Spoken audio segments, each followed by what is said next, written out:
Next is chapter 26, that is punctuation. Now you know that you use punctuation in English grammar. Okay, punctuation means the marks used in writing that divide sentences and phrases. We use these marks in sentences to make the meaning clear. Okay, तो punctuation का use हम sentences में करते हैं लिखने में, ताकि हम sentences को proper divide कर सके और उसे एक meaningful sentence के form में लिख सके. And these punctuation marks are used to make the sentences more clear and meaningful. So the following are the main punctuation marks. Some of the main punctuation marks which we use in English grammar are full stop, comma, semicolon, question mark, apostrophe, colon and exclamation mark. So these are the basic punctuation marks. These are the main punctuation marks which we use in English grammar. First is full stop.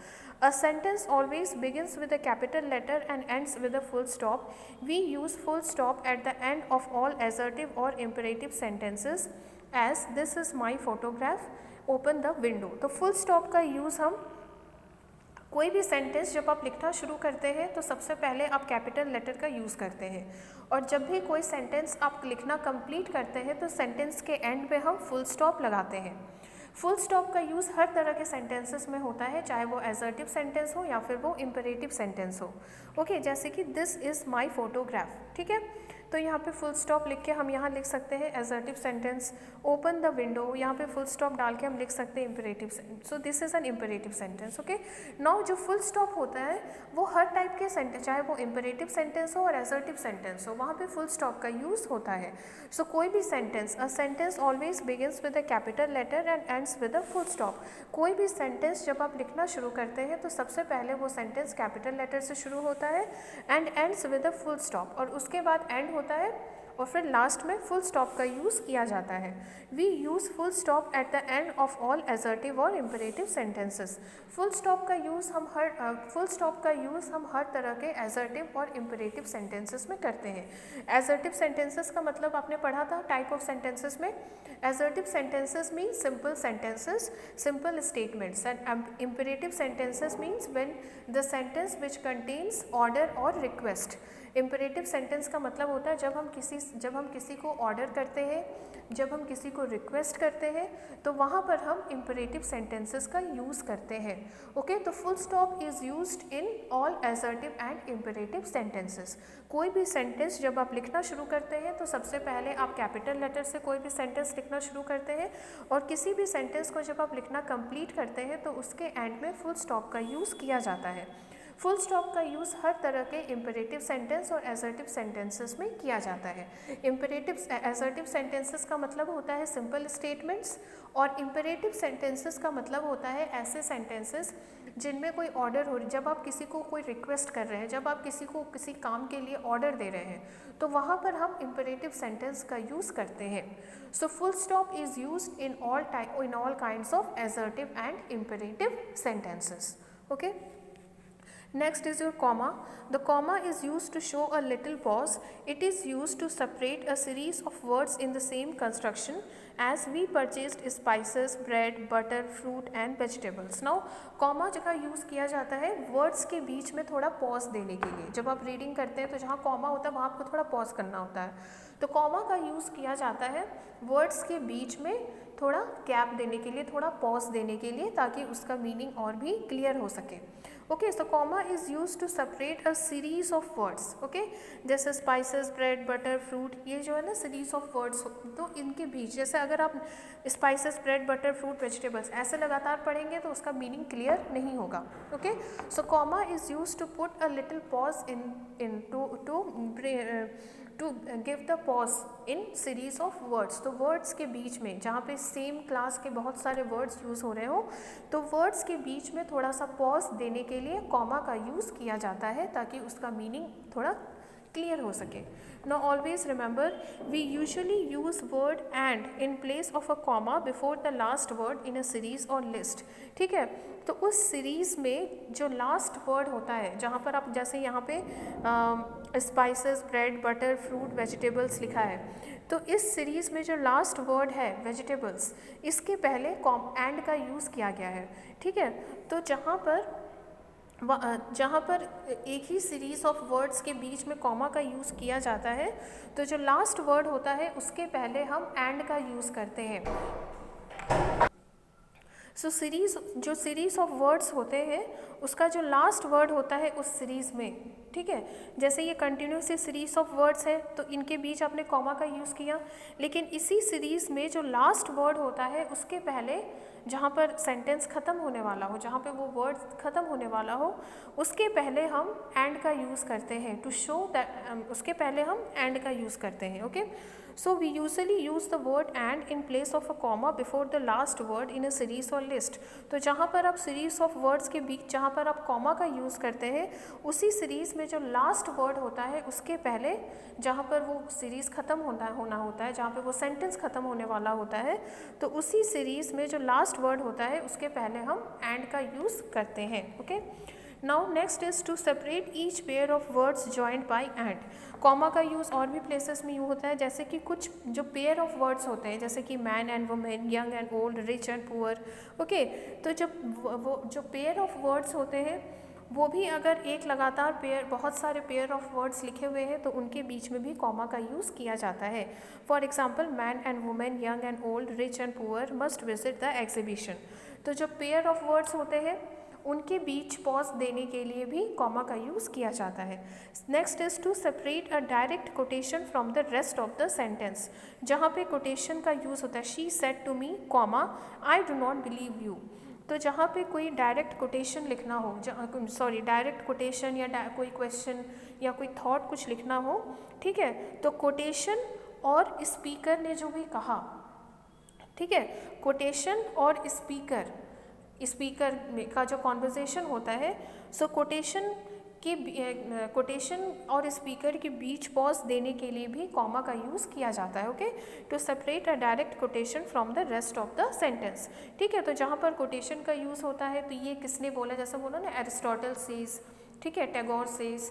तो जो quotation होता है, quotation को sentence के बाकी parts से separate करने के लिए, अलग करने के लिए, किसी भी कोटेशन को यूज़ करने से पहले, किसी भी कोटेशन को लिखने से पहले कॉमा का यूज़ ऐसे किया जाता है, शी सेड टू मी। ठीक है, तो स्पीकर और कोटेशन, मतलब जिसने उस थॉट को बोला और जो कोटेशन है, तो स्पीकर और कोटेशन के बीच पॉज देने के लिए भी कॉमा का यूज़ किया जाता है। ठीक है, जिसने उस थॉट को बोला, जिसने वो कोटेशन बोला और जो प्रॉपर जो कोटेशन होता है, तो स्पीकर और कोटेशन के बीच कॉमा का यूज़ मीन्स उस कोटेशन को उस सेंटेंस से सेपरेटली शो करने के लिए, पॉज देने के लिए उसके पहले कॉमा का यूज़ किया जाता है। Next is to mark of words used in addressing people. Okay, to mark of words use to, लोगों को एड्रेस करने के लिए, how are you Sarita. Okay, तो किसी को जब आप एड्रेस कर रहे हैं, जहाँ पर आप प्रॉपर नाउन का यूज़ करते हैं, तो किसी को एड्रेस करने के लिए किसी का जब आप प्रॉपरली नाम लेते हैं तो वहाँ पे भी बाकी के वर्ड्स और उस प्रॉपर किसी का नेम जब आप लेते हैं तो उसके पहले कॉमा का यूज़ किया जाता है। ठीक है, जो प्रॉपर जो सेंटेंस है, किसी से आप कुछ पूछ रहे हैं, ठीक है, और अगर आप उसका नाम लेकर के किसी को आप बुला रहे हैं तो उसका नाम लेने से पहले उस कॉन्वर्जेशन में आपको पॉज देना होता है, तो वहाँ पर हम कॉमा का यूज़ करते हैं। Then next is semicolon. Now the semicolon represents a longer pause than a comma. So semicolon जहाँ पर यूज़ होता है वहाँ पर आपको थोड़ा और पॉज, थोड़ा और ब्रेक देना होता है सेंटेंस में। It is used to separate the clauses of compound sentences.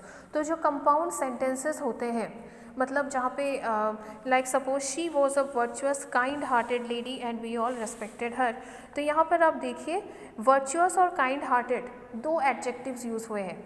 तो जिन सेंटेंसेस में एक से ज़्यादा एडजेक्टिव्स यूज़ हो, या फिर जो सेंटेंसेस में बहुत ज़्यादा qualities, okay, so that are called compound sentences. तो जो कंपाउंड सेंटेंसेस होते हैं जहाँ पर एक से ज़्यादा एडजेक्टिव्स हो, ओके, एक से ज़्यादा पार्ट्स ऑफ स्पीच या कुछ हो, तो वहाँ पर हम क्लॉज का यूज़ करते हैं। Like you can see here, she was a virtuous kind hearted lady, then semicolon and we all respected her. So semicolon is used to represent a longer pause in the sentence and it is used to separate the compound sentences.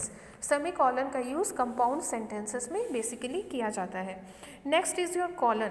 The colon represents a more complete pause then the semicolon. अब colon में आपको पूरा complete pause means और काफ़ी break देना होता है, काफ़ी पॉज देना होता है अगर जहाँ पे कॉलन का यूज़ हो।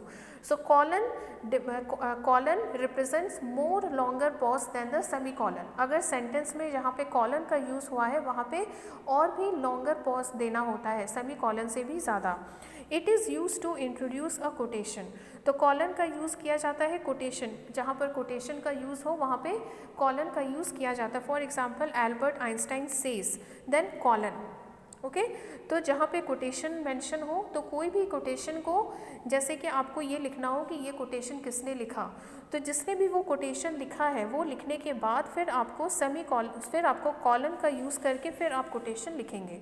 सो टू इंट्रोड्यूस अ कोटेशन, जब आपको कोई कोटेशन इंट्रोड्यूस करना हो, जब आपको कोई थॉट लिखना हो, जब आपको कोई प्रोवर्ब थॉट लिखना हो कि ये किसने बोला, okay so for that to introduce the quotation, before that you will use the colon. Okay, Albert Einstein says, then colon, science without religion is lame, religion without science is blind.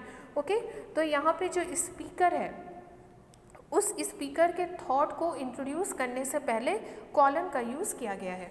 Next is before enumeration, examples etcetera. As the main kinds of sentences in the English are, जब आप किसी भी चीज़ों की list लिखते हैं, जब आप किसी भी चीज़ों का एक काइंड्स लिखते हैं, किसी भी चीज़ों का टाइप्स लिखते हैं, ओके एक लिस्ट लिखते हैं, तो उसके पहले भी हम कॉलन का यूज़ करते हैं। ओके जैसे कि आप when you write the different kinds of, suppose आपने लिखा the different kinds of sentences are, the different types of sentences are, फिर लिख करके आप कॉलन का यूज़ करेंगे। Colon you use in sentences, colon का यूज़ आप अक्सर करते हैं लिखने में। ओके जब आप किसी भी चीज़ों के वेरियस काइंड्स लिखते हैं, किसी भी चीज़ों के वेरियस टाइप्स लिखते हैं, तो the different types of the different kinds are, ये लिखने आप कॉलन का यूज़ करके फिर उसकी एक लिस्ट लिखते हैं। ठीक है, तो जब आपको किसी भी चीज़ों का आपको फॉर्म्स लिखना हो, वेरियस काइंड्स लिखने हो, ठीक है, तो उसके पहले सेंटेंस को इंट्रोड्यूस करने के लिए आप वहाँ पे कॉलन का यूज़ करते हैं। सब for example the main kinds of sentences in English are, so here you have use the colon, then you will write assertive sentences, comma, interrogative sentences, comma, imperative sentences and exclamatory sentences. Okay, so colon is used to introduce a quotation and it is also used in enumeration, or it is also used before making the list of certain things. Okay, now next is your question mark. Question mark is used after a directed question, जहाँ कहीं भी question put up करते हैं, जहाँ कहीं भी question लिखते हैं, तो क्वेश्चन को जब आप कोई क्वेश्चन लिखते हैं, ठीक है, तो क्वेश्चन के एंड में आपको क्वेश्चन मार्क पुट करना होता है। ये तो आपको पता है। For example what are you doing, where are you going, तो जो क्वेश्चंस, जहाँ कहीं भी आप क्वेश्चंस लिखते हैं तो क्वेश्चंस के एंड में आपको क्वेश्चन मार्क पुट करना होता है। Next is your exclamation mark. The exclamation mark is used at the end of words that show joy, sorrow और wonder, and these words are called interjection. तो exclamation mark का use हम exclamatory words के साथ करते हैं। जहाँ कहीं भी आप इंटरजेक्शंस लिखते हैं, जहाँ इंटरजेक्शन और एक्सक्लेमेटरी वर्ड्स दोनों एक ही चीज़ है। ओके, इंटरजेक्शंस और एक्सक्लेमेटरी वर्ड्स दोनों सेम चीज़ है। तो जहाँ कहीं भी आप एक्सक्लेमेटरी वर्ड्स या फिर इंटरजेक्शन का यूज़ करते हैं, तो इंटरजेक्शन या फिर एक्सक्लेमेटरी वर्ड्स के आगे आपको एक्सक्लेमेशन मार्क लगाना होता है। Okay, so exclamation mark is always used in the exclamatory words or interjection. Now what is exclamatory words? So exclamatory words जो होते हैं, जब is the words which are used when there is a sudden feeling of something, जब आप अचानक से किसी भी चीज़ को फील करते हैं, जब अचानक से आप किसी भी चीज़ को देखते हैं, तो वहाँ पर जिन वर्ड्स का यूज़ किया जाता है उसे एक्सक्लेमेटरी वर्ड्स या फिर इंटरजेक्शंस कहते हैं। एक्सक्लेमेटरी वर्ड्स और इंटरजेक्शंस दोनों सेम चीज़ है। ओके, तो एक्सक्लेमेशन मार्क का यूज़ जो है एक्सक्लेमेटरी वर्ड्स या फिर इंटरजेक्शंस के साथ किया जाता है। जहाँ कहीं भी एक्सक्लेमेटरी मार्क का यूज़ हो, जहाँ कहीं भी इंटरजेक्शन का यूज़ हो, उसके आगे उसके साथ आपको एक्सक्लेमेशन मार्क का यूज़ करना पड़ता है। तो एक्सक्लेमेशन मार्क का यूज़ इंटरजेक्शंस या फिर एक्सक्लेमेटरी वर्ड्स के साथ होता है। ठीक है, तो exclamation mark is always used along with the exclamatory words or interjections. Next is your apostrophe. The apostrophe is used to show position, apostrophe मतलब जो एपोस्ट्रॉफी जैसा एपोस्ट्रॉफी एस लिखते हैं, apostrophe is use to show position. Position का मतलब होता है कौन सी चीज़ किसको बिलोंग करती है। तो हम एपोस्ट्रॉफी का यूज़ हम उन केसेस में करते हैं जहाँ पर हमें ये शो करना होता है कि कौन सी चीज़ किसको बिलोंग करती है। For example this is Ravi's dictionary, ये रवि की डिक्शनरी है। तो ये बता रहा है कि डिक्शनरी किसकी है, किसकी डिक्शनरी है, रवि की डिक्शनरी है। So apostrophe is use to show position और बिलोंगिंग्स। तो जहाँ पर पोजीशन या फिर बिलोंगिंग्स शो करना हो कि कौन सी चीज़ किसको बिलोंग करती है, तो वहाँ पर नाउन के साथ हम एपोस्ट्रॉफी एस का यूज़ करते हैं।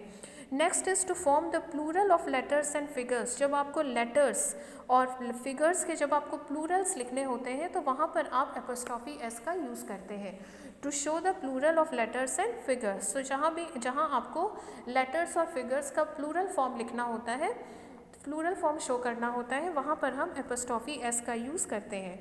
Next is to show that a letter is missing और सम लेटर्स आर मिसिंग। जब आपको ये शो करना होता है कि कोई लेटर मिसिंग है या फिर सम लेटर्स आर मिसिंग, या फिर जैसे कि कॉन्ट्रैक्शंस आपने पढ़ा था।